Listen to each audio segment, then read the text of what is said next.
I've been building cabins in the mountains of southeastern Kentucky for about 3 years, and I thought today I'd share with you some of the things I've learned. I think one of my biggest takeaways is that it's harder than I thought it would be. I've been building things my entire life, and we joked that, my dad had my mom swallow a hammer so I'd have something to do. You would think by now I'd have it figured out, and I was kind of in for a surprise. Things like this. This is the view out the end of my driveway. There's nothing. And when you're in Kentucky, I remember at one point actually getting claustrophobic because you look out the front door and 30 feet away, it just goes straight up into a hill. You can't see this far. So from a construction standpoint, here, we just back a concrete truck right up the grass, pour your concrete. There, it's a little different. I thought, well, I'll take a tractor bucket, and shuttle some of the concrete in. And the tractor won't even make it up the hill. Now what are you gonna do? To say I didn't see it coming at all is probably not 100% accurate. Anybody who knows me knows, especially my wife, when I say, hey, I'm thinking about buying 100 acres and building some cabins in Kentucky. There's very few people that say, oh, well, that would be nice. They'll go, oh boy, here we go, because they know I'm gonna do it. So when we started building, we built our biggest, nicest cabin first. I had a plan for several of them as we went. And the reason was, if it just didn't work out, if it just was too hard being gone was probably what I was worried about the most, the time away from, family and business and things like that. When we finished that one, and worst case scenario, it didn't rent, we didn't want to do anymore. We had a beautiful cabin for my family and I to hang out on, on 100 acres, and life is good. Winter's a bitch.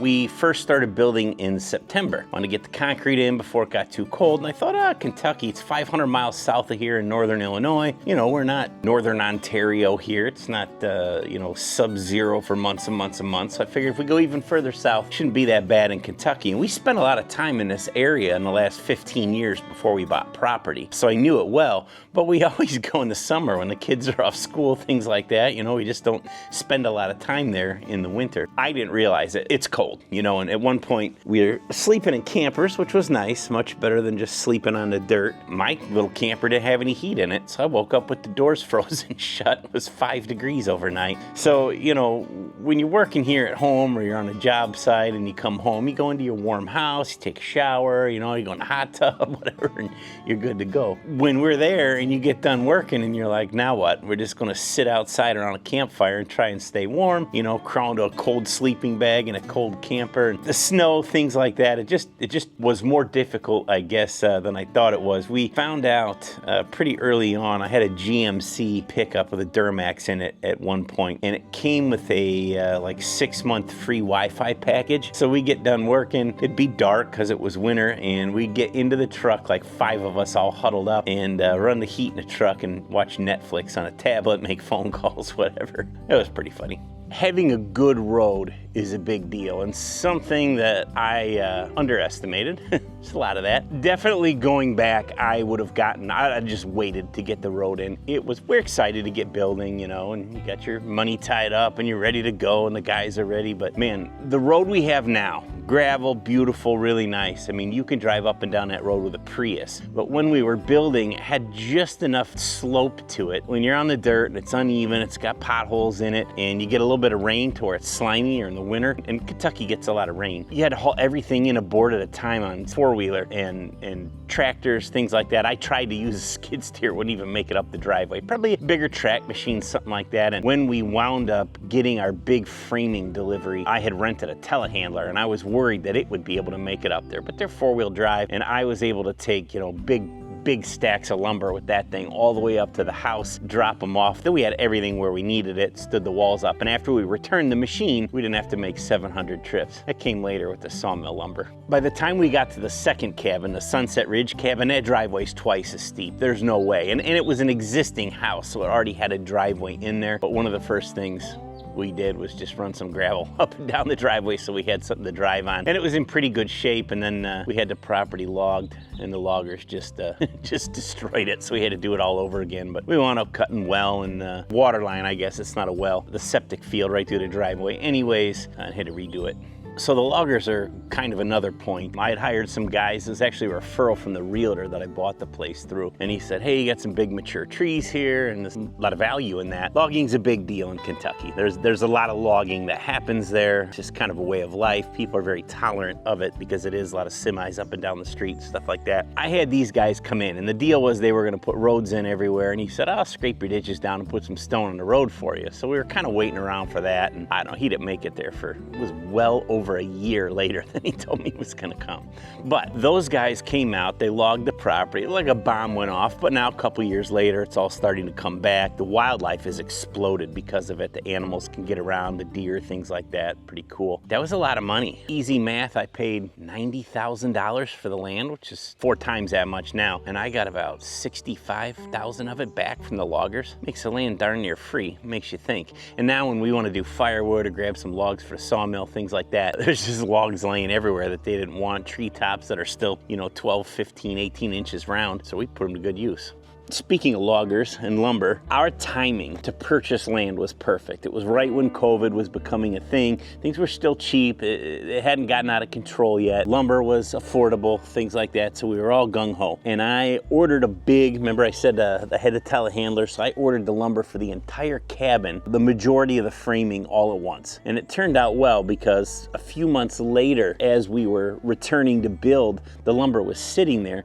But I remember paying like $10 a sheet for OSB, and when we got around to putting the last sheet on, I think it was close to $80 a sheet. So you're thinking now, that didn't get it all done. That got us about to the roof, and a lot of the roof we wanted to have exposed rafters, things like that. So the logger had a sawmill, and he said, hey, I'll cut you a bunch of lumber. This is not his lumber. This is some other stuff that we cut ourselves, but that made it really affordable to use sawmill lumber. And then he kind of flaked out on me. I was having a hard time getting what I needed out of him, and I found a local sawmill. They took an order from me and it never made it. Just totally blew me off. And you know, I don't know if I got the wrong last name or the wrong accent, or I think probably they're just overrun with the lumber prices from, you know, the big box stores was so expensive that everybody was going to the sawmill for what they need. But we found that it just made more sense, you know, hey, this is in the middle of the woods. The woods are full of lumber that we would throw some logs on a trailer and bring them back here. And I'm fortunate enough that my good friend Tully owns a sawmill, and they have the ability to cut anything we need. I wanted the sawmill lumber anyway, so we hauled a ton of logs back with us, cut them, and then hauled it back as lumber. And while that sounds like a lot of work, we're making the drive anyway, so not too big a deal. And the trailers ride really well with a few logs on them, as opposed to hauling a, you know, big heavy-duty trailer back empty. And then when it came time for things like porch posts and beams and railings, and you know, we just go out in the woods with a chainsaw and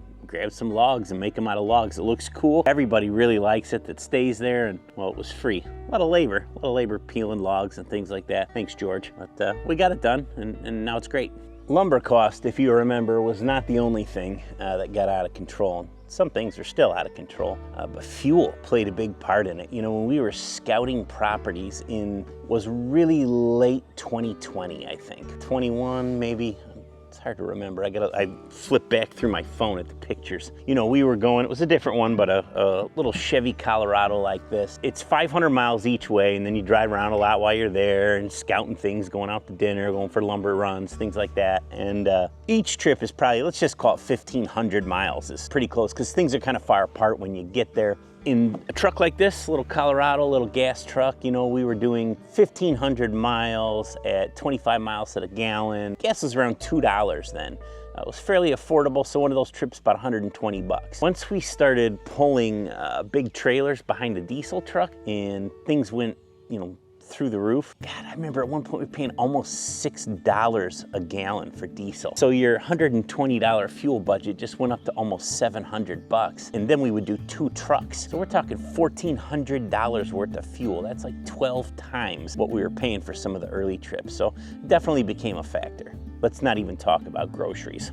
Water was another issue, you know, and here we just turn on our well pump and water comes out. But there, you know, especially early on, we didn't have any kind of water source except the creek. So when you need to mix some saccrete, wash your hands, take a shower, whatever it was, there weren't many options, just the creek. So you jump in the creek and wash yourself off until you go there and the creek is dried up and there is no water. Then you're kind of in trouble. So I built this outhouse that had a toilet in it, and it also had a shower, just a shower base. And we hooked an IBC tote up that the gutter drained into to collect some water. And I was surprised because that roof is probably, it gives like 5 by 10, so 50 square foot. And we set it up, put it all together, and went home. And came back just a couple weeks later, it might have been 10 days later, I came back and that tank was full. So we hooked one of these like on-demand water heaters like you'd get for camping that you could hang on the back with a propane tank, and it wound up heating the water really well. You had to put a pump on it, run it off a generator, and it's kind of an elaborate setup. But man, when you're there and it's hot for like 10 days, the shower's all the difference.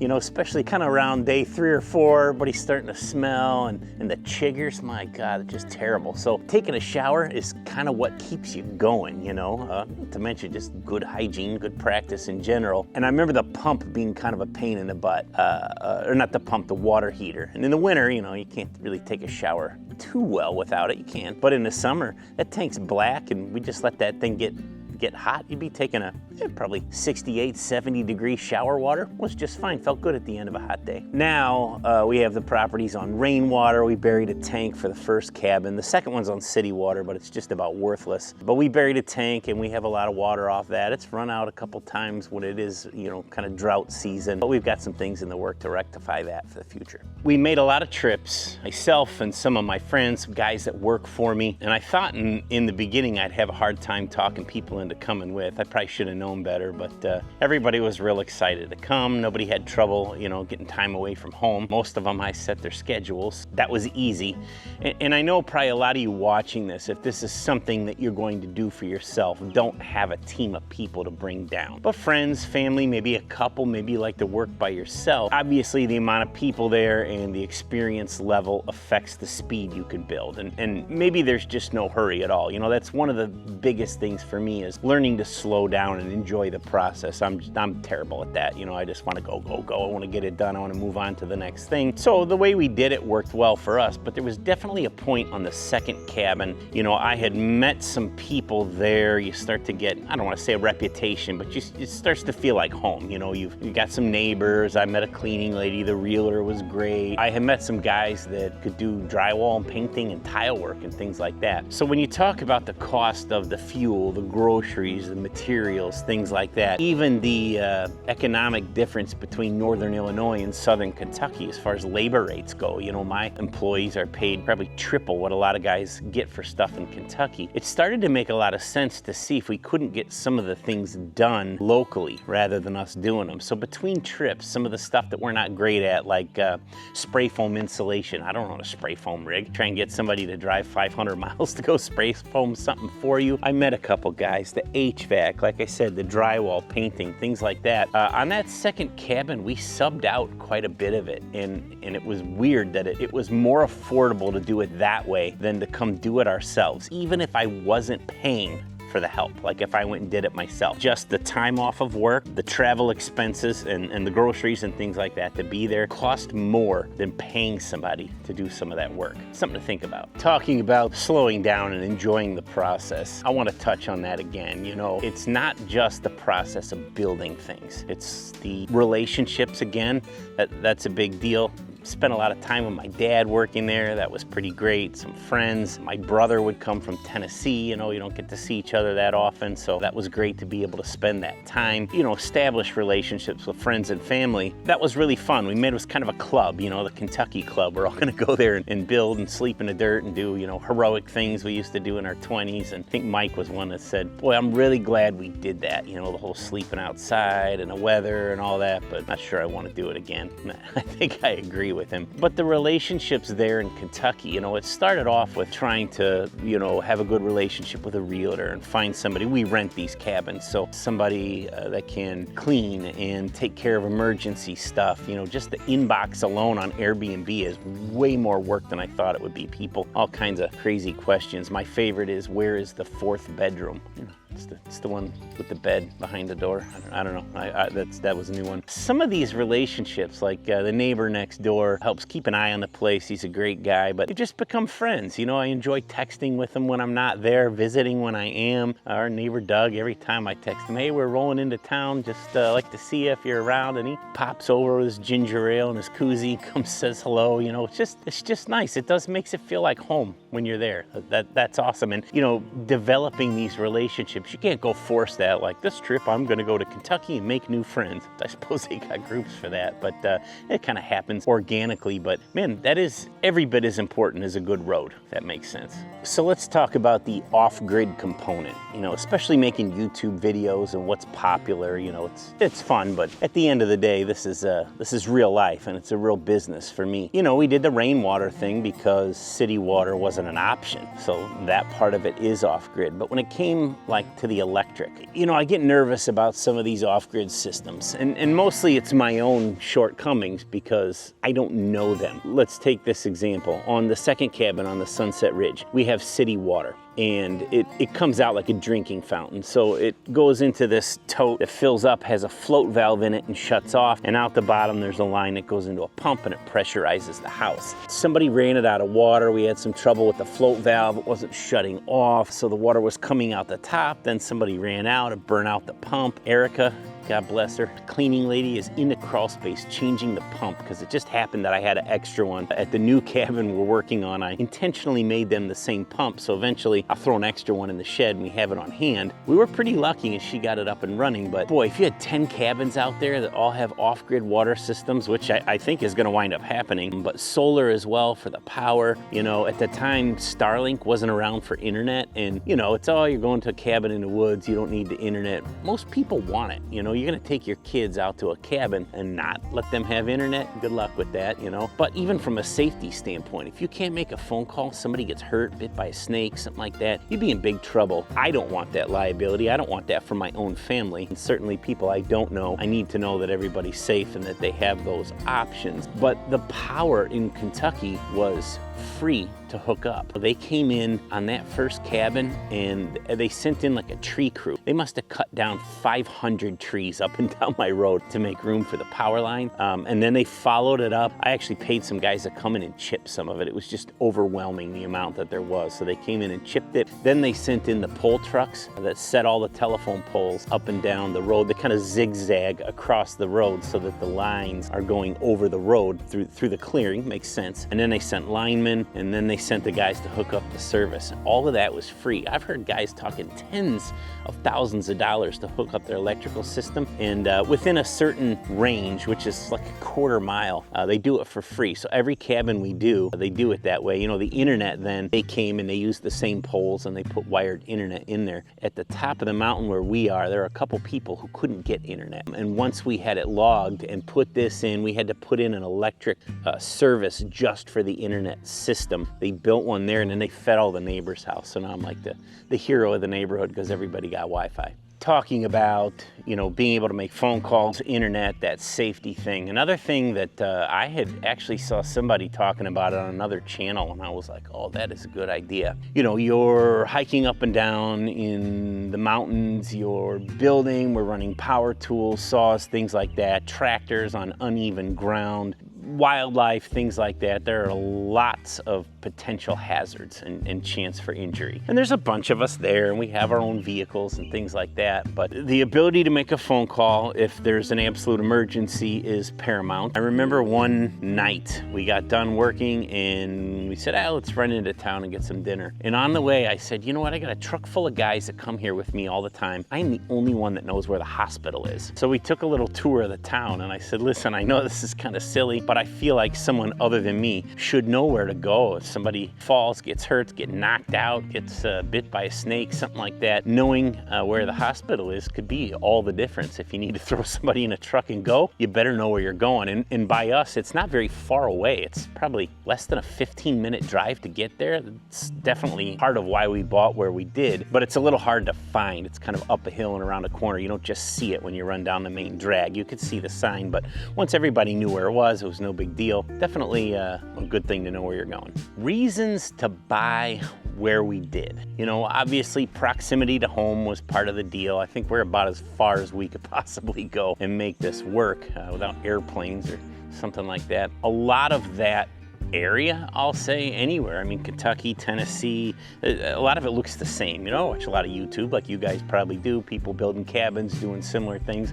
A lot of the trees, hills, dirt, trees, rocks, you know, a lot of it looks similar. But man, the difference from county to county for regulations. Like I was saying earlier, I've been doing this my whole life. I don't need help from a building inspector to tell me, you know, where the boards need to go, what size they need to be. That's locked up here. And most of the time, the things we're doing are, you know, liability, we overbuild things. But sometimes, like here, where I'm at, you know, we're about an hour west of Chicago, some of the regulations just get ridiculous. No reason for them. And it makes it expensive to build, makes it hard to do, makes it slow. I was looking at some of the properties we looked at when we were first starting. I met this guy, what was his name? Jim, maybe? He's an older guy, kind of has a reputation for listing properties with realtors and then cutting a realtor out, making a side deal with an owner. But this guy took me all over and showed me a bunch. He bought a bunch of properties in like the 60s and 70s, right, for pennies on a dollar. And he had them logged, and then he let the land grow back, and then he was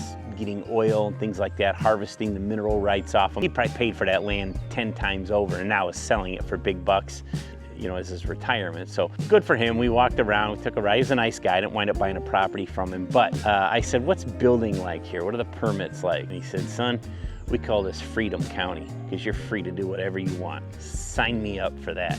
Around the time we were finishing up the first cabin, the Squatch Hollow cabin, I knew that there was another cabin, I don't know how to say it, kind of at the entrance of my property. We were camping at the entrance, and the property's shaped like a big amphitheater, kind of like a big pork chop. And there's a little corner cut out here in a cabin sitting up on the hill. And I didn't know it at the time. The woman that lived there had passed away. But man, that cabin was staring right down on us as we're camping. You know, it was really close. So I tried to find who owned it, because I wanted to buy it, and I couldn't figure anything out. So I wound up writing a note on a chunk of 2x8 and leaning it up against the door that said, hey, if anyone owns this property, I'd be interested in buying it, let me know. And lo and behold, I got a call. And so I wound up, it was a nice couple. The woman that passed away, this was her caretaker, and she had left it to her. And so they sold it to me real reasonably. You know, we had another cabin, and I kind of wanted it just because from a rental standpoint, people in and out, this thing's right at the entrance. People are gonna go there on accident thinking, oh, they're at the other cabin, and kept saying I wanted to build a cabin a year. We're into year 2 now. We only have 1 built, albeit it was a big one. I was able to buy this other cabin. It was an interesting experience because there was already a structure there. So we weren't having to do excavating. We weren't having to do foundation work. There was a water meter there. Talked about that earlier at the entrance of the property. Driveway was already in. She had cut the power to the cabin herself and cut a telephone pole down. But when I did go to get the electric hooked up, you know, talk about Freedom County, right? No permits. There is a permit required if you want to have septic system. It has to be approved. And if you want to get electric turned on, you have to prove that you had your septic